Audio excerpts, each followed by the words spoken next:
The silence in my childhood home was a physical thing. It was heavy, thick as LA smog, and it pressed down on you the second you walked through the front door.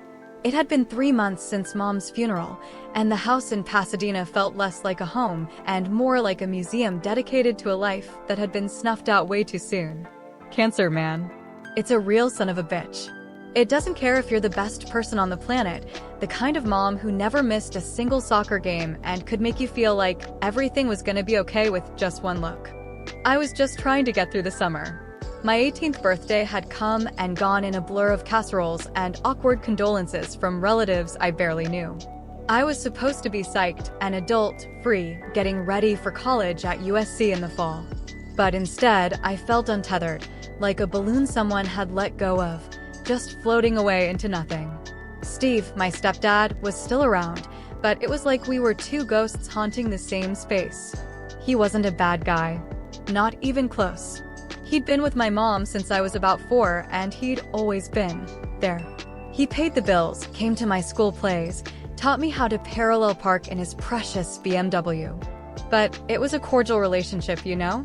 We were friendly, but we weren't tight. There was always this invisible wall. He was Steve, never Dad. After Mom died, the wall became a fortress. He buried himself in work, and I buried myself in, well, nothing. Just a whole lot of grief and Xbox. That particular Tuesday was brutal. One of those days where the grief hits you like a sucker punch out of nowhere. I was digging through the hall closet for an old controller charger when my hand brushed against it, way in the back on the top shelf. Mom's hope chest. It was this beautiful, beat-up old cedar chest her own grandmother had brought over from Norway. When I was a kid, she'd called it her treasure box. It was full of what she called life confetti, my first baby shoes, a dried corsage from her senior prom, a million photos, all the random, wonderful crap that makes up a life. I hadn't been able to look at it since she got sick. My throat got tight, but something pulled me. It was like the chest itself was whispering. I dragged it down, the weight of it surprising me. The lid creaked open, releasing a scent that almost brought me to my knees, vanilla and lavender. Her smell. I sifted through it, my heart doing this weird, aching flip-flop with every item. Here was the embarrassingly frilly dress I wore for my kindergarten graduation. There was the ticket stub from the Bruce Springsteen concert she and Steve went to in '09. And then, tucked beneath a stack of my old report cards, I found it. A simple, leather-bound journal, the kind with a little brass lock. It wasn't fancy, but it felt important. The key was tucked into a small pocket on the inside cover. My hands were literally shaking. This felt intrusive. This was her private world. But the pull was magnetic. I had to know what her voice sounded like in her own head, what she thought about when no one was watching. I took a deep breath, said a silent, "Sorry, Mom," and turned the key. The first page was dated just after her high school graduation. June 15th, freedom. Well, sort of. Dad is already on my case about getting a real job. But all I can think about is the beach and maybe that cute boy, Steve Miller, who said he might call. I smiled. Steve Miller, my stepdad.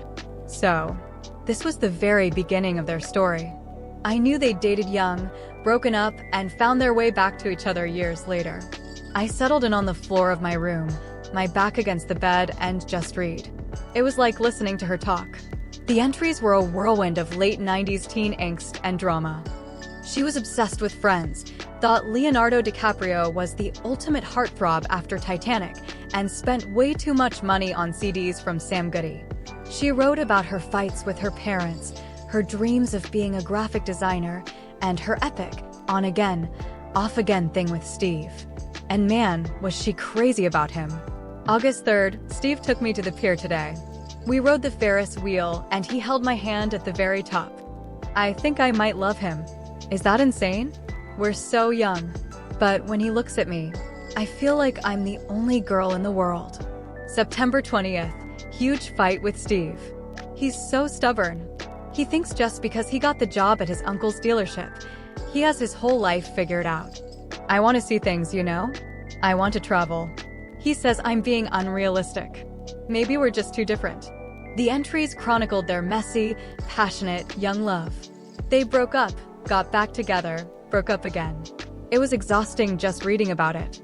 Then, an entry from the summer she was 21 caught my eye. July 10th. It's over. For real this time. I can't do this anymore. The fighting, the jealousy, it's toxic. I ended it. He was so angry. He said I'd regret it. I cried for 3 hours straight. It feels like my heart has been ripped out, but I know it's for the best. I need to find out who I am without him. There was a gap after that. A few months where she only wrote sporadically, mostly about applying to art schools and trying to move on. And then, the entries stopped altogether for almost a year. When they picked up again, the tone was completely different. It was darker, more fearful. Chapter 3. May 5th. I don't even know how to write this. I'm pregnant. The test was positive this morning. I took 3. All positive. I'm freaking out. Completely and totally losing my shit. My breath hitched. This was about me. I was the one freaking her out. I read on, my heart pounding. It was a mistake. A massive, life-altering mistake. It was that one night, a few weeks after Steve and I broke up for the last time. I was a mess, feeling so lonely and stupid. I ran into him at a bar. He was so sweet, so comforting. We talked for hours, just like old times. One thing led to another. It was just one night. A goodbye, I thought. A way to get closure. And now this. I froze. Him. She kept saying him. But she wasn't using a name. My biological father was some random guy from a bar? A mistake? My stomach churned. I always knew Steve wasn't my bio dad, but Mom had always been vague about it, saying it was a short-lived relationship that wasn't meant to be. She made it sound respectable. Not this. Not a drunken hookup. I can't tell him. The next entry read, the handwriting frantic. It would be a disaster. We're so bad for each other. We destroy each other and the baby. He's not ready for this. I'm not ready for this. But what are my options? I'm keeping this baby. I already love it. This little secret inside me that's turning my whole world upside down. The next few months of entries were a roller coaster. She told her parents, who were disappointed but supportive. She dropped out of her community college classes. She started waitressing to save money. And she was determined to do it all alone. Then, an entry that made my blood run cold. November 12th. I saw him today. At the grocery store. He was with a bunch of his friends, laughing, looking so carefree. He saw me and his whole face lit up. He came over, gave me a hug. He asked how I was doing. I almost threw up. My belly is starting to show. I was wearing a big sweatshirt, but I swear he looked at it for a second too long. I played it cool, made some excuse, and practically ran away. I can't do that again. I can't tell him. It wouldn't be fair to either of us. The pieces were starting to click into place in my mind, forming a picture I didn't want to see. The him. The one-night stand after the breakup. The carefree guy at the grocery store. It was all pointing to one person, but my brain was refusing to connect the final dot. It was too insane. I flipped the page, my fingers trembling so badly I almost ripped the paper. The next entry was dated just after I was born. The handwriting was messy, exhausted. April 2nd. She's here. My daughter. My Maya. She's perfect. 7 pounds, 6 ounces, and she has his eyes. God, she has his eyes. I stopped breathing. His eyes. I stumbled off the floor and over to the full-length mirror on my closet door. I stared at my own reflection, at the hazel eyes I'd seen every day of my life. I'd always been told I had my mother's smile, but my eyes. I never really thought about where they came from. But Steve had hazel eyes. A memory, sharp and clear, sliced through me. I was maybe 7. Steve was helping me with a model airplane. He looked up at me, smiled, and said, "You know, kiddo, you got your mom's spirit, but you sure got my eyes." He'd said it so casually. Mom, who was in the kitchen, had dropped a plate. It shattered on the floor. She'd gotten mad at him, really mad, for some stupid reason I didn't understand. At the time, I thought she was just being dramatic. Now I knew. It was a panic response. It was him. The whole time. The mistake from the bar. The him she was too scared to tell. The man with the same eyes as me. Steve Miller was my biological father. The world tilted. I sat down hard on the edge of my bed, the diary feeling like a lead weight in my lap. My entire life, my whole identity, was a carefully constructed lie. All those times I felt like an outsider in my own home.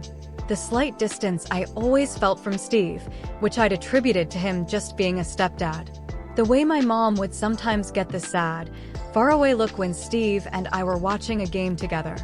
It all made a sick, twisted sense now. He didn't know. Steve had no clue. I thought about the timeline. Mom had met my supposed bio dad, a guy named Mark, a few months after I was born. She'd married him when I was 2. He'd split when I was 4, and Mom said he'd never wanted kids. Another lie. A convenient cover story. Then, by some crazy twist of fate, she'd reconnected with Steve, her old flame. He'd stepped in, the good guy, to help raise another man's child. He'd fallen in love with me in his own way. He'd built a life with us, never knowing he was building a life with his own daughter. And Mom, why? Why would she do this? I flipped to the last entry in the diary, dated just a few weeks before her diagnosis. The handwriting was weaker, but still hers. My dearest Maya, if you're reading this, then I'm gone. And I am so sorry. Sorry for the deception. Sorry for the lie you've had to live. I was young and terrified. Steve and I were a wildfire, beautiful and intense, but we burned everything in our path. I thought if I told him, he'd stay out of obligation, and we'd end up hating each other. Or worse, he'd leave, and you'd grow up knowing your father didn't want you. I couldn't bear that. So I took the coward's way out. I let him believe you were Mark's. And when he came back into our lives, it was too late. The lie was too big. I was trapped in it. Please don't hate him. He is a good man. He loves you, Maya, in the way he knows how. I just hope one day you can find it in your heart to forgive me. I did it all for you. All my love, forever, Mom.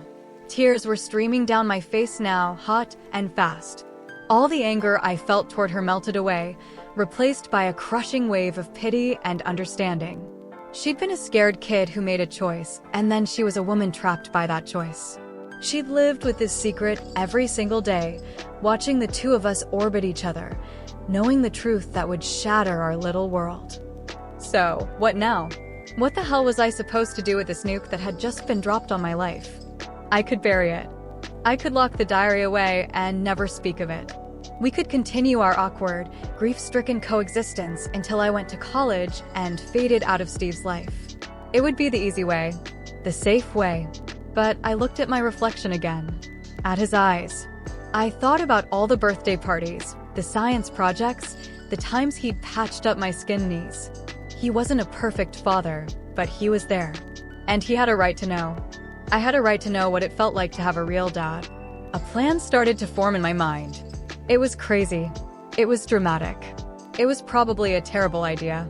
Steve's retirement party from the dealership was in 2 weeks. It was a huge deal, a catered event at a fancy country club with all his coworkers, friends, and even some big-shot corporate guys flying in. It was the most public forum imaginable.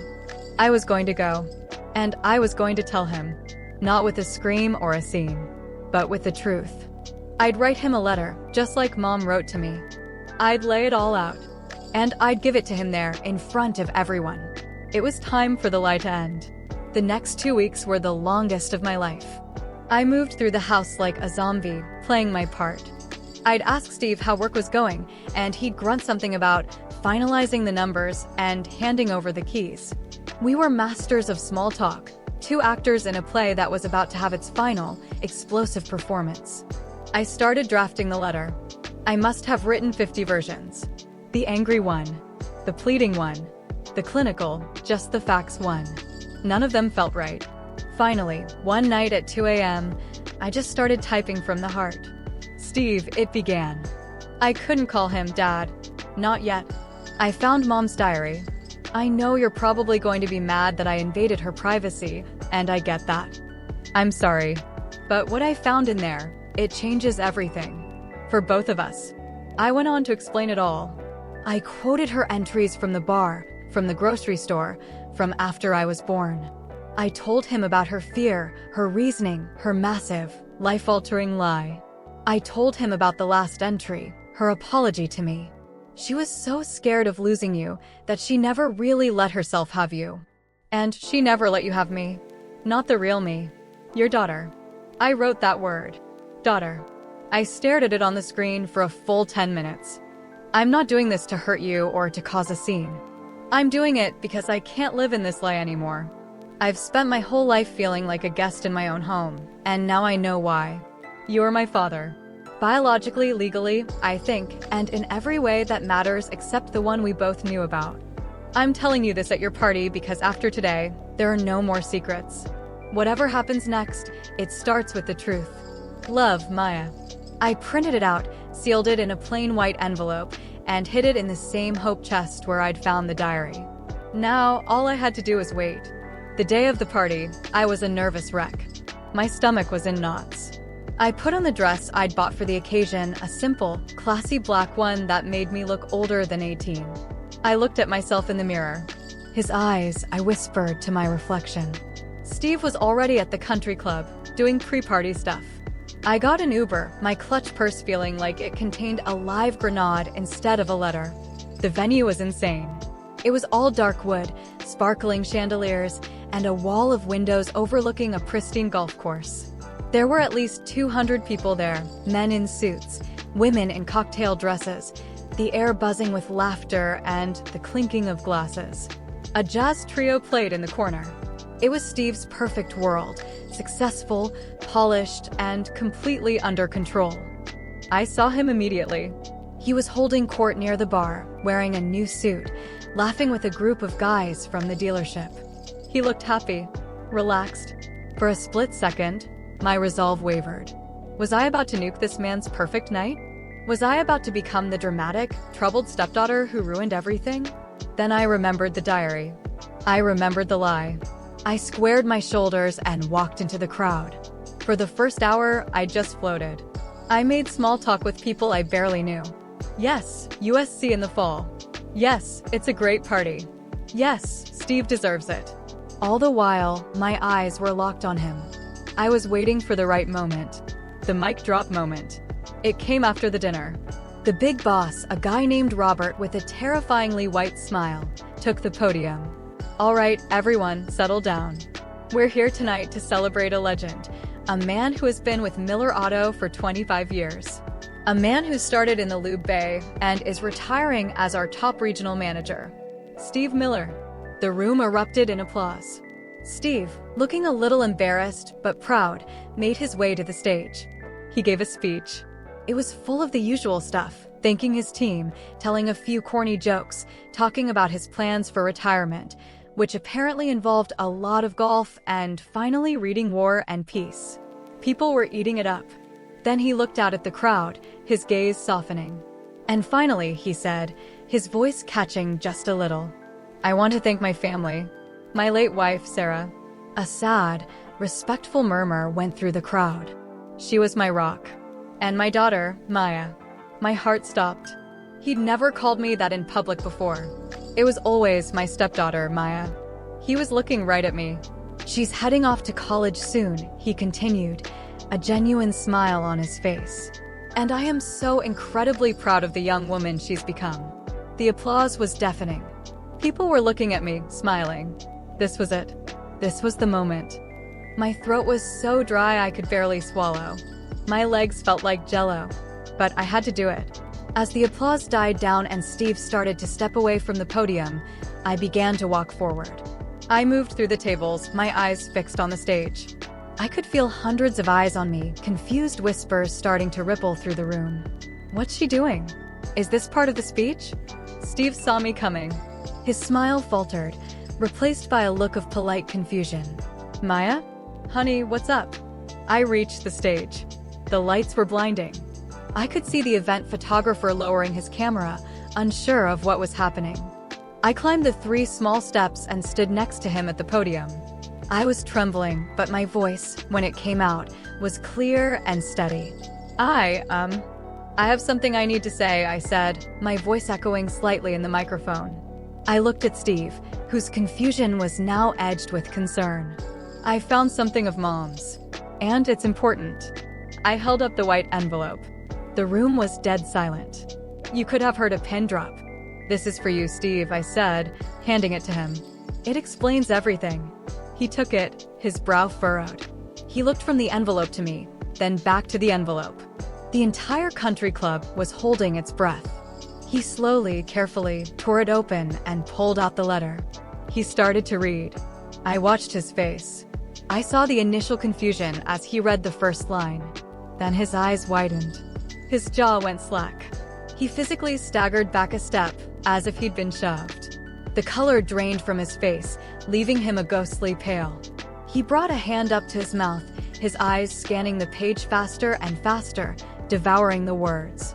I saw the exact moment he got to the part about the bar, the one-night stand. His head snapped up, and he looked at me, really looked at me, his eyes searching mine, his eyes. He saw it. He saw the truth in my face. The letter fell from his hands, fluttering to the floor. He just stood there, staring at me, his whole world visibly crumbling around him. The successful retirement, the perfect party, the life he thought he had, it was all gone, replaced by an 18-year-old lie. My eyes, he stammered, his voice a hoarse whisper that the mic picked up. Tears were streaming down my face now. I just nodded. "Yeah," I whispered back. "Your eyes." And then, something broke in him. The strong, stoic, always in control Steve Miller let out a choked sob. He didn't say a word. He just closed the distance between us in 2 long strides and wrapped his arms around me, pulling me into the tightest, most desperate hug of my life. He was shaking, his whole body trembling as he held onto me, like I was the only real thing left in the world. "My girl," he cried into my hair, his voice raw with emotion. "My Maya. All this time, you were my girl." The room was still silent, stunned. Then someone, I think it was his old secretary, Brenda, started to clap. It was a slow, tentative clap. Then another person joined in. And another. Soon, the entire ballroom was filled with the sound of thunderous, emotional applause. They didn't know the specifics, but they understood the moment. A father had found his daughter. We stood there on that stage, holding each other for what felt like forever, while our world cracked open and began to reform itself into something true. The lie was finally over. And for the first time in my life, I was home.